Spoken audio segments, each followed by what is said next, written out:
السلام علیکم۔ کراچی میں ڈاکوؤں کا راج برقرار، شہریوں نے کئی ڈاکوؤں کو پکڑ لیا۔ مشتعل ہجوم کا شدید تشدد، مار مار کر برا حال کر دیا۔ کیا آپ حالات حاضرہ سے آگاہی حاصل کرنا چاہتے ہیں؟ خبر کے پیچھے چھپے اصل حقائق جاننا چاہتے ہیں تو ابھی سبسکرائب کیجئے جلمل پاکستان کو اور ساتھ ہی گھنٹی کے نشان پر کلک کر دیں۔ آپ کو بتاتے چلیں کہ کراچی کے علاقے اورنگی ٹاؤن میں 3 مبینہ ڈاکو شہریوں کے ہتھے چڑھ گئے۔ ملزمان شہریوں سے لوٹ مار کر رہے تھے۔ شہریوں کے تشدد سے 2 مبینہ ڈاکو ہلاک ہو گئے۔ اورنگی ٹاؤن میں شہریوں کے تشدد سے 2 مبینہ ڈاکو ہلاک جبکہ ایک ڈاکو شدید زخمی ہو گیا۔ پولیس کے مطابق ملزمان موٹر سائیکل پر شہریوں سے لوٹ مار کر رہے تھے۔ اس دوران شہریوں نے تینوں ڈاکوؤں کو پکڑ لیا اور ان پر شدید تشدد کیا۔ پولیس کا بتانا ہے کہ تشدد سے 2 ڈاکو ہلاک جبکہ ایک زخمی ہو گیا۔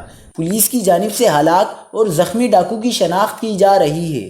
پولیس کے مطابق ہلاک ڈاکوؤں نے ایک روز قبل کریانہ سٹور پر ڈکیتی کے دوران ایک شخص کو قتل کیا تھا جبکہ کچھ دیر قبل شادی ہال کے باہر سے موٹر سائیکل بھی چھینی تھی۔